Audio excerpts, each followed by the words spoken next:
Hey, what's up, guys? This is Arya, and you're listening to the Internet Mogul Show. Today's guest on my show is Michael Stelzner. Yes, Michael Stelzner, CEO, founder of Social Media Examiner and Social Media Marketing World, and host of the Social Media Marketing Podcast, and now the main lead in the show called The Journey. I love that show. I'm watching it every single day, loving it whenever you're putting it out, Michael. He's also the author of two successful books, Launch How to Quickly Propel Your Business Beyond the Competition, and Writing White Papers, How to Capture Readers and Keep Them Engaged.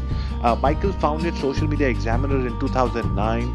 Over 650,000 email subscribers receive his daily original content, and millions and millions of people from all over the world, marketers and people from all companies around the world, visit his site, thesocialmediaexaminer.com, for latest updates from the world of social media. He hosts two weekly shows, the Social Media Marketing Podcast and the Social Media Marketing Talk Show Live. His Social Media Marketing World Conference attracts more than 5,000 people from all walks of life, and it's in San Diego, California. I have been privileged to attend the show and meet Michael a couple of times, spoken to him as well. He's a great guy, extremely humble, and very few people can meet Michael and understand the kind of work that he's doing. Humongous effort. People fly in from all over the world to listen to you and attend your conferences. So first, I wanted to say thank you very much for taking the time out. I know there's so much going on behind the scenes, and Well, it's my pleasure. the one thing that I remember from my first meeting with you when I walked in there was that you came in, and this never happens at a conference. And I'll tell you one thing, that I've almost written a thesis. I've got courses on Udemy, which are like how to go to a conference and all of that. So I do conference. My career was built on meeting people and going to conferences. The one thing that separated you from all the other conference organizers was when I came into the conference. For us in my mind, you were like an enigma. We didn't know what's going to happen, where you're going to be, somewhere up on stage, coming in from a helicopter. I don't know, but you came in and you asked me where I'm from and is everything okay, and it was just so personal. It didn't seem like this is a 3,000 people conference, and with all the mega stars of the social media industry. It just felt so personal that you got me hooked in right there, and that's when I started tweeting and going all crazy about Social Media Examiner. Thank you. So how do you? My first question is, Mike, how from this to now following your journey online, I always see a very calm demeanor on your face while running such a mammoth enterprise. Now it's no longer a small business. Yes. How do you manage that? Well, first of all, about social media marketing world, when I go there, my job is to greet people, because I know that in my community and my tribe, they know who I am, and many of them have come to meet me. So my sole task is to greet them. And this is a little different than what a lot of other people do that put on events, which is they're behind the scenes running the operations of the event. And in my case, I tell my team that to treat this like this is my wedding. And if you're at a wedding, no one bothers you with the problem, right? Instead, they have other people that they go to for that. And that allows me to be fully present for the community. And I, prior to starting social media marketing world, would go to lots of events. And instead of going to the sessions, I would hang out in the halls, because one of the things I immediately realized was that a lot of the very high profile people, when they get off stage, they go into the hallways. And I thought to myself, maybe I'm just going to hang out in the halls and start talking to these people. And you've recognized this yourself, haven't you? Right. And when you actually talk to someone, you could have been following them for years, but when you get a chance to talk to someone, even if it's for 5 minutes and they give you their complete undivided attention, there's like a bond or a connection that is made that is almost impossible to achieve online. It's almost impossible to achieve in a podcast or in any kind of internet interview. It's just something special that happens when you're there and you get a chance to connect with people. And, a couple more things that I would say is that part of the reason I'm calm is because I just believe that by putting myself out there, that opportunity will come to me. And I believe that having your eyes open and watching for it and knowing when it has arrived and letting everything else fall to the wayside is important. This is what so many people get wrong when they go to events, is they feel like they have to rush into the room to hear so-and-so speak. And they don't realize that right in front of them could be their next business partner, right? Right. Or right in front of them could be their next customer, or someone who could connect them to someone that they really want to meet. And if they're not present and aware of that, then what they'll do is they'll miss an opportunity that will never, ever present itself. And I just go to events and I never go to the sessions. I just go with the intention of meeting people. And I think that's what allows me to be calm, because I know why I'm there and what my purpose is.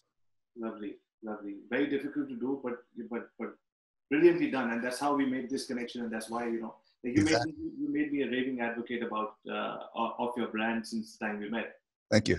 Okay, so Mike, so you tell us about a little bit about your backstory. How did you think about this community, and how did it grow so big? 365,000 odd people now. When you say 365,000, which we have a huge newsletter base. Okay, so I'll give you the quick numbers. 1.4 million readers a month on the blog. About 300 to 500,000 downloads a month on the podcast. 450,000 email subscribers. Big audience. And the backstory is, I'll roll back the clock for you. I started right around the same time that you did. I started in the mid 1990s. And I started as running a creative agency. And what that means is we worked for high-tech companies, and we were designing logos, trade show booths, annual reports, websites, back when nobody, when the website thing was just exploding. And around 2001, the tech market crashed because everybody had spent all their money right around this thing called Y2K, and then nobody had any money left. And I had to pivot my business. So I pivoted into writing.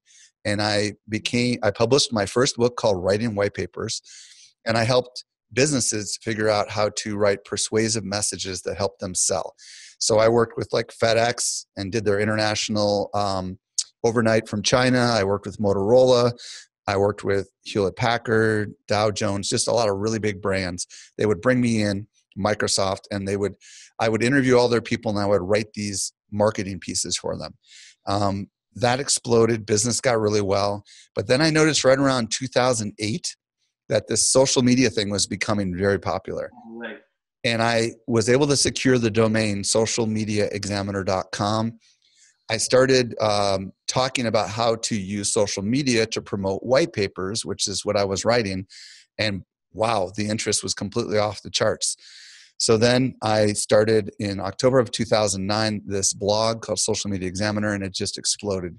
In about 90 days, we got 20,000 email subscribers. And to give you perspective, it took us years to get to 20,000 the other way. Just like your story with your dad in the hotel, right? It took like 40 years and then boom. So, it just exploded. And then long story short, my vision was, people called me the king of white papers, Avi. And I thought to myself, if I could become like the court jester of social media, or maybe a prince if I was lucky, then maybe, just maybe, I'm on to something.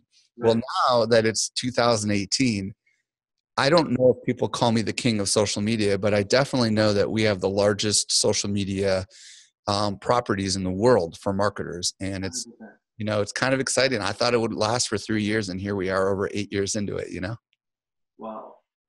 So tell me, this is so interesting. Today, even now in 2000, you started in 2008, and in a few months' time, you had 20,000 subscribers. Even today, somebody having a 20,000 base, they can very easily run a successful business. Absolutely. But people are going after, everybody's going after the numbers. So what is your advice on building a loyal community? Okay, so I think that first you want to start with a content play. And what I mean by this is, so many people are focused right now on building a following on the various social platforms. And I believe that we're in an era where everyone is on Facebook, for example, and Twitter and, LinkedIn and all this stuff. So how can you differentiate yourself? The way that you can differentiate yourself is you can either become a source that people read, like a blog, a source that people listen to, like a podcast, or a source that people watch, like a YouTube channel. This is like the traditional, if we go back in time, newspaper, right? Flash magazine, which is the blog replacement, radio, podcasters is replacing radio, and YouTube or video channels is replacing television. So become the best creator of content in your internet radio world or your internet newspaper world or your internet television world. Choose the area where you're strongest. If you're a really good verbal communicator, maybe start with a podcast. If you're a really good writer, start with a blog. If you're decent on camera, maybe start with video and just go for it. Because in the end, it's not who posts the most updates. It's not who has the prettiest pictures. It's who provides the most value to a special niche tribe. Mm. And in my case, it's a really big niche called social media marketing. Right. But in your case, it could be something really narrow. It could be people that are fans of soda. You know, I mean, it could be as narrow as you want. It could be moms who have triplets. You know, you pick whatever it is and you become the king of that space. And you bring, if you want, experts. In my case, I am not truly a social media marketing expert, but what I am is a platform for social media marketing experts. So this is the difference, right? I don't go around trying to prove to the world that I know anything. Instead, I bring those who know something to my platform. And I have a very large platform because I brought really quality people from day one. I never, ever wanted to position myself as a social media marketing expert. You were clear about that. What was that? You were always very clear about that. Yeah, I was always very clear about that. You know, my blog was a multi-author blog from day one. I just blogged about what I knew about, which was things related to blogging because I was a writer. Nowadays, the things that I teach are from my experience. So you could argue that I might be a live video expert because I've been doing a lot of live video, but I'm teaching exclusively from my own experience and from working for a brand. I'm not a consultant, so I don't go out there and work with lots of other brands. So there are people that are way smarter than me, you know, that understand the unique nature of going live for a small business versus a large business and everywhere in between. So I just bring all those people together, expose them to my audience, and indirectly, that's how I built my business. So that just says so much about you as a person. You know, though you're definitely not insecure about yourself or your business, because I see a lot of people not wanting to bring in others, thinking that they will cannibalize their own brand. Yeah, I mean, unique to my brand, just like yours, is my personal name is not tied to it, right? So it's called Social Media Examiner. If I wanted to, I could never, ever have a part in it. But more recently, because of The Journey, which is my new video documentary, I have put myself out there in video in a way that I never have before, which is a little scary. And because the world is watching, and I'm showing them my mistakes, and I'm showing them my insecurities, and I'm showing them the things that I do not know.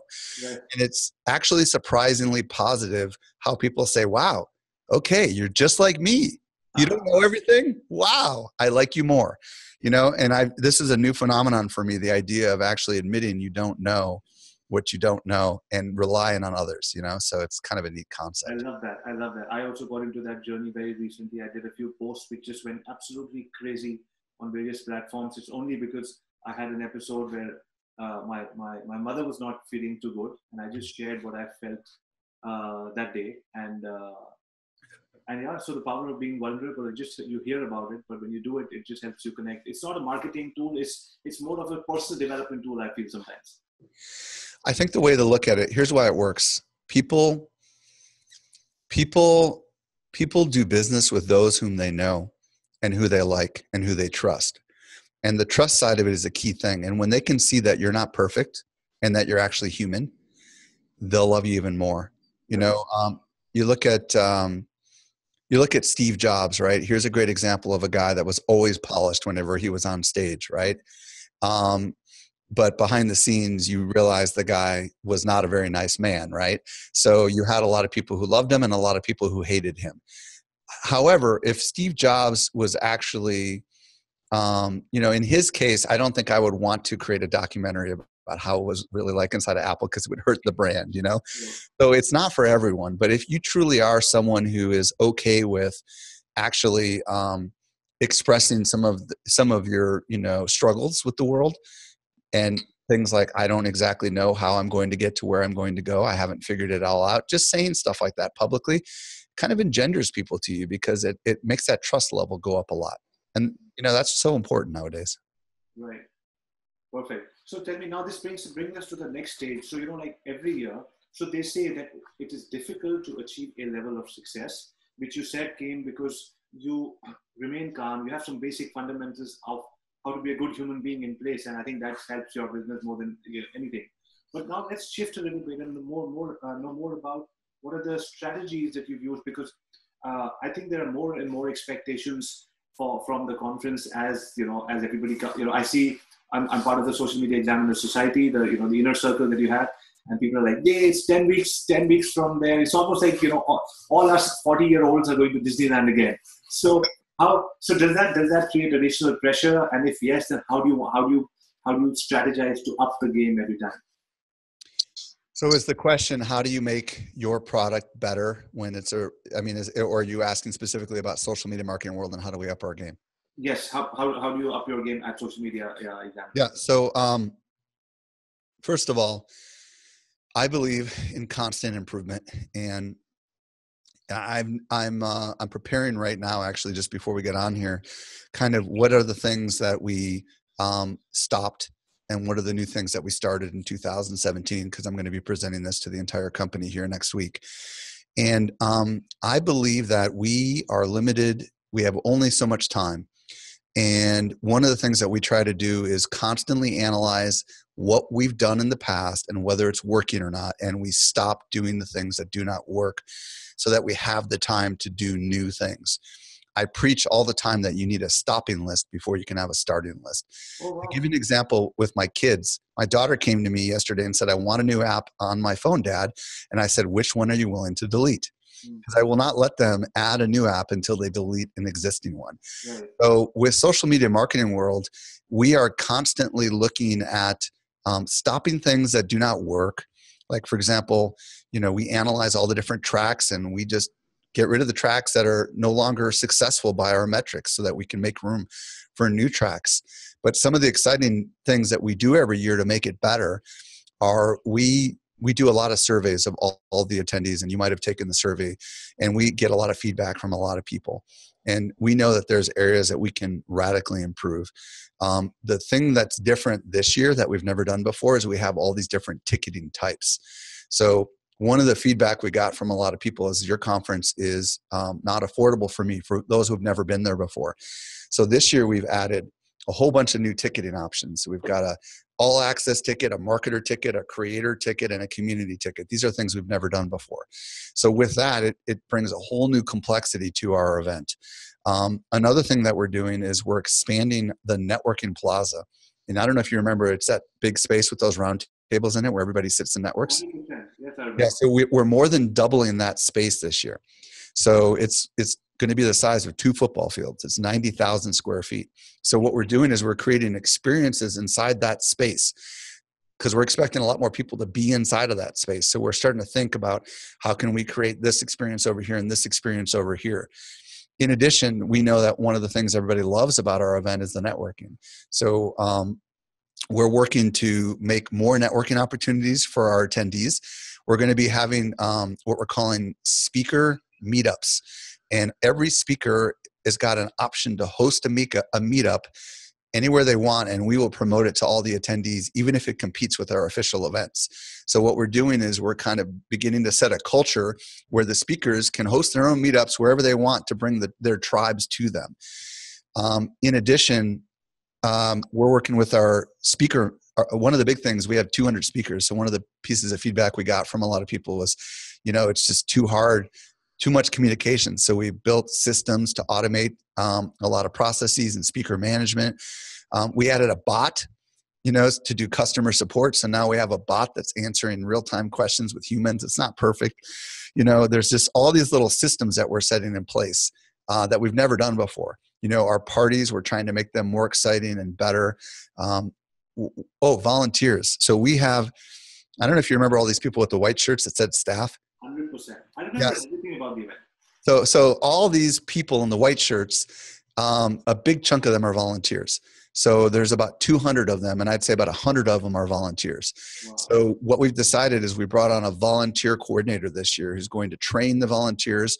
We're going to set levels in place where people can earn different ranks so that when they can come back, they'll be at a higher rank.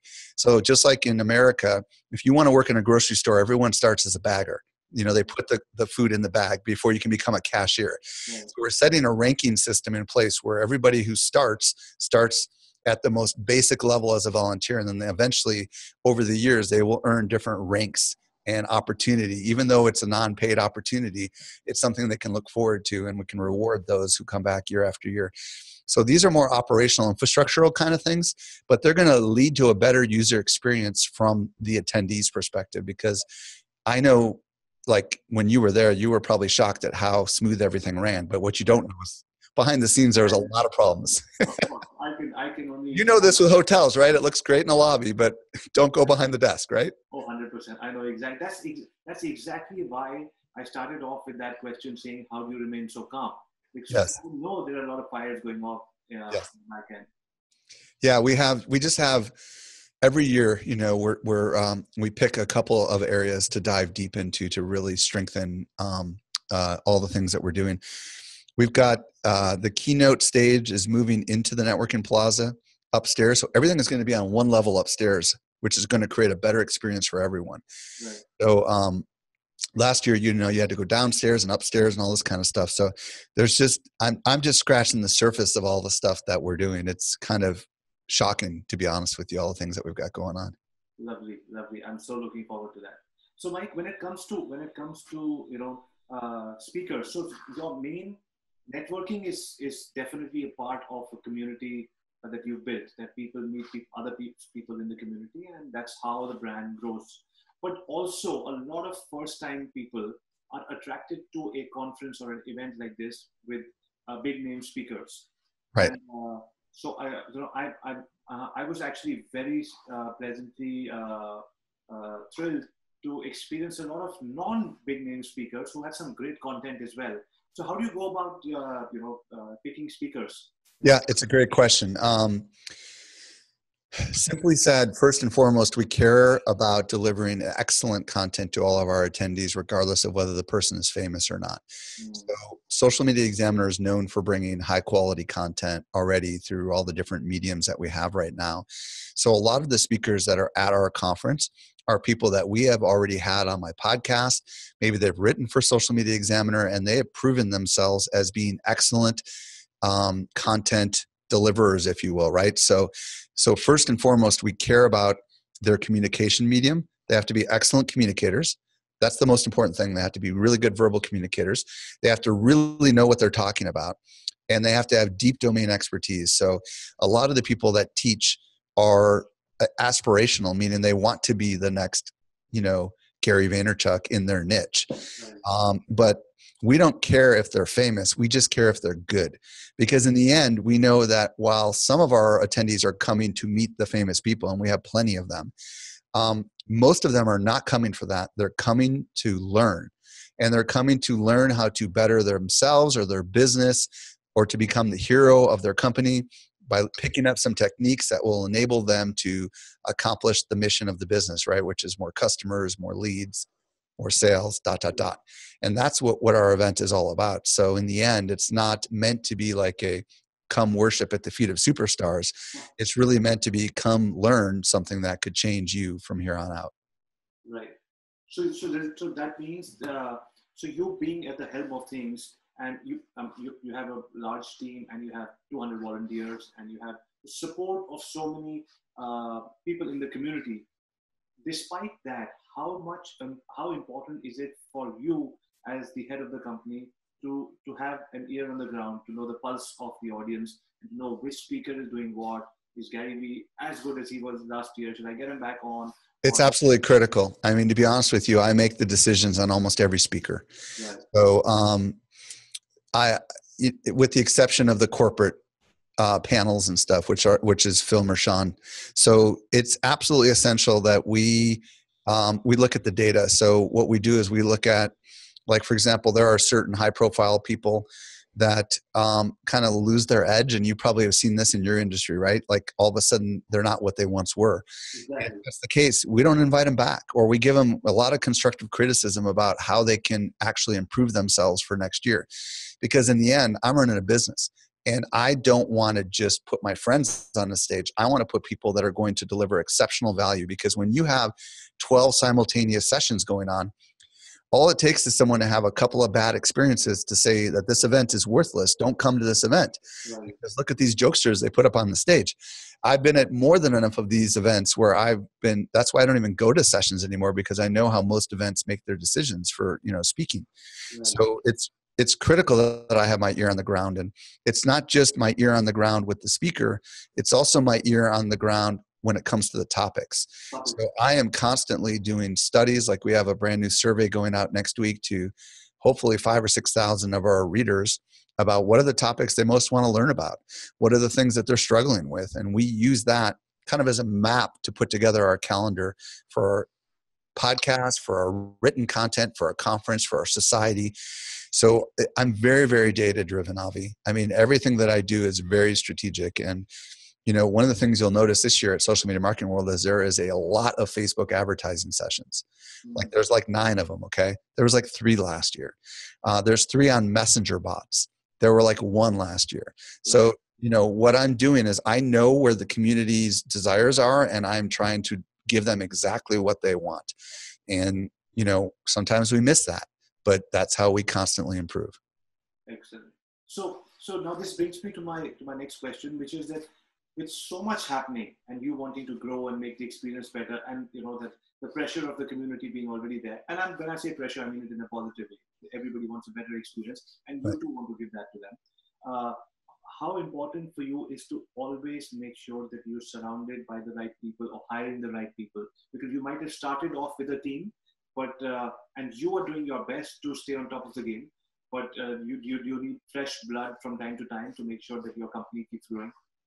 It's a really big struggle. And anybody who has a decent size, anybody who's been in business for any extended period of time, and in my case, it's like 21 years, knows that people are absolutely essential.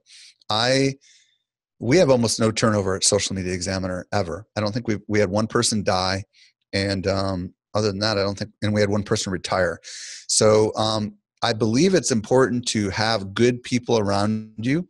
And then you get to a certain point where it's important to have the right people around you. So first, they need to be good people that can be moldable, people that can be trained, people that can become something more than they think that they are meant to be. But then eventually you get to a point where you need to bring in people who truly are experts. And sometimes that starts as bringing in consultants. And eventually that might morph its way into bringing on more full-time staff and personnel. The big struggle with me is I believe in hiring. I don't know if you've ever seen the movie Moneyball. Have you ever seen that movie? Oh, yes. So in the movie Moneyball, for those who haven't seen it, the concept is the Oakland A's wanted to build the team and they didn't have a lot of money. So they went after the characters that were the ones that everyone was looking past. And they were looking at how those characters could potentially work together to create a winning team. So what I do is I try to look for the unexpected people. And I try to figure out a way that they can work together as a team and accomplish the impossible. It is a very hard thing to do. I wish I could snap my fingers and have the best marketers in the world on my team. The problem is sometimes the best people have egos. They won't work with you. They won't buy into your vision. They won't last very long. And I don't want people working for me that want stardom. I want people working with me that want to be part of a team, Right. part of a winning team. And that's why I don't want to have a lot of turnover, so it's a struggle, because do I go for the long game and grow slow, or do I go for the short game and grow super fast and then like magnesium burn out? So I'm trying to go for the long game, but it's really hard to go for the long game when you put this big audacious goal out there, right? Which is to grow from 3,100 to 5,000 to 10,000. Wow. So I don't know if I'm going to get there. I might have to recorrect my goals, and I'm going to be okay with saying, maybe I won't get it. It's okay. You got to dream big. Bruce Lee said it best, that sometimes goals are just meant to be something to aim at, not necessarily something to achieve. I like that. I really like that. So you know what? Do you often think that you are actually running an event almost every day? because it's just that you have so many people on your subscriber list, that you have such big communities, there are automatically networking happening. You're bringing in speakers who are talking on your podcast and all of that. So there is 3,000 people event happening almost every day at your company, right? Virtually. Yeah, I mean, absolutely. I mean, it's kind of mind-boggling when I think about the footprint of my audience, and I think about how many people, how many people's lives and businesses that we've impacted as a company. It's almost hard for me to grapple with. It's so big, but in the end, we give everything away for free, and it's just funded by about 5,500 customers a year, who belong to our society or who come to our conference. And, in the end, we can't do all these great things for the millions if we can't get the thousands to come and be part of our customer base. And that's the struggle, which is the fine balance between serving the millions and persuading the very small percentage of them to become customers. Right. So, Mike, what's your my last two questions, then I'm going to let you go. What is your message to people who will be looking at this? Why should they attend the next? I mean, I am a big advocate. I'm going to add my message. Why should they attend this conference? I think that when it comes to social media marketing world, if you are an entrepreneur or a marketer working for a business, and your job is to essentially figure out a way to market the business, and you're struggling to figure out how to use all these changing, all these changing things in the world of Facebook and Instagram and ... fill in the blanks, then you want to ask yourself, is an investment in your future that could accelerate your likelihood that you will achieve your goals for your business, is such an investment worthy? You can't think of it as an expense. You need to think of it as an investment. If I spend, and that's not even the right word, if I invest, because when you spend, it's gone. If I invest and I'm able to accomplish X, Y, and Z, then make the investment and come. I always tell everyone, you have to look at this like an investment. You cannot look at this as an expense. So if you look at it as an investment and it can help you achieve your goals, then do it. What I will tell all the international people that are watching that are not from America is that if you cannot afford to travel to the United States, then seriously consider the virtual ticket. Right. The virtual ticket gives you the recordings of every single workshop, session, keynote, and you can consume it at your own leisure. And I know it's not cheap to come to America. I know it's probably more expensive than the conference ticket. But if the content that we're going to provide with the virtual ticket can help you and you can watch it at your own pace, I would go for that. And we always have thousands and thousands of people that attend virtually, if you will. And then the next year they say, I'm coming. So try the virtual ticket at the very least.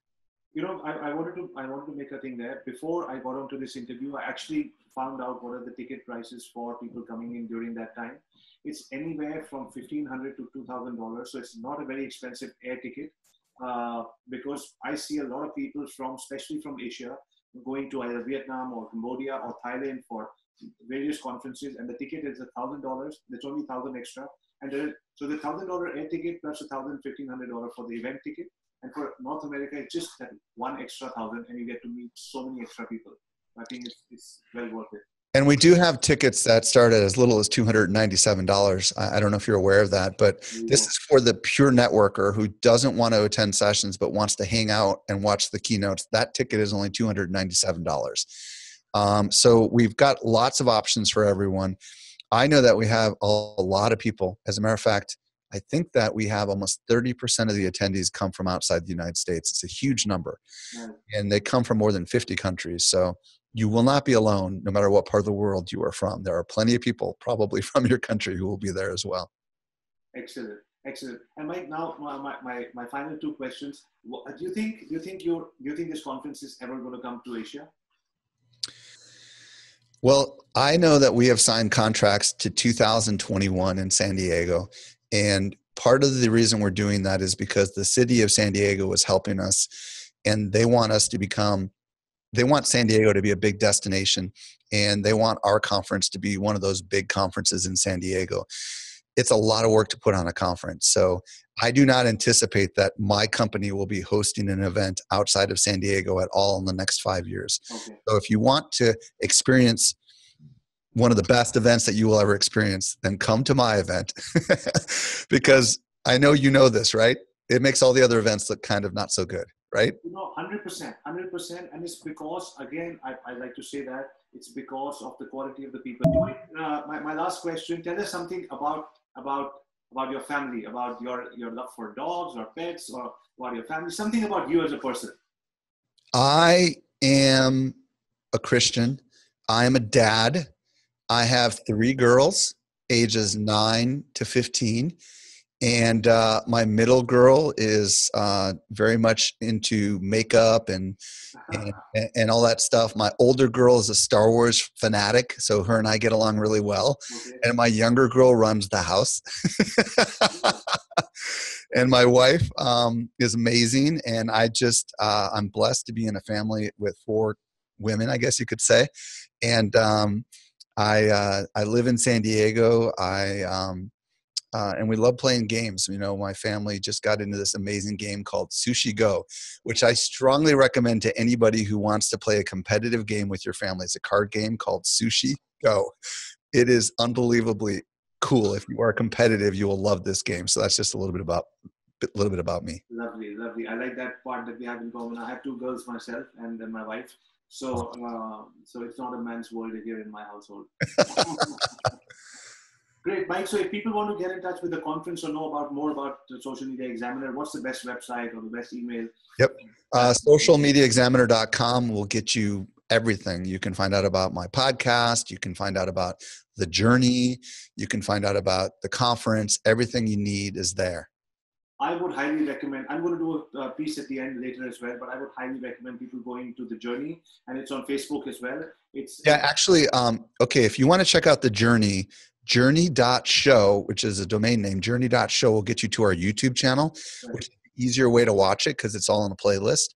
Sure. Our audience is much bigger on Facebook, but journey.show is a really good way for people to get it on YouTube, which is your platform to watch these kind of things. So journey.show, where Mike, no holds barred, behind the scenes on how one of the largest and the best social media conferences of the world is running. It started almost single-handedly with Mike and his vision, from being a copywriter and having multiple businesses, learning from them, and then starting this, and now to becoming one of the most sought after conferences in the world. This is a show, a must-watch show. I'm telling you, after along with Daily V, this has become my favorite go-to show, and I'm already looking forward to you doing it more often. Awesome. Well, thank you. We got a new episode coming this Friday. Excellent. Look forward to it. Thanks, Mike. Thank you so much for your time, and I look forward to seeing you in San Diego. Thank you. Thank you, everyone. I hope you really enjoyed us bringing Michael Stelzner on this show. I'm sure all his insights were actionable and you can start working on this right away. Thank you for tuning in to the Internet Mogul show. I hope you liked it and learned something from it. Please comment below and let me know your views about today's episode. So until next time, take care and keep marching.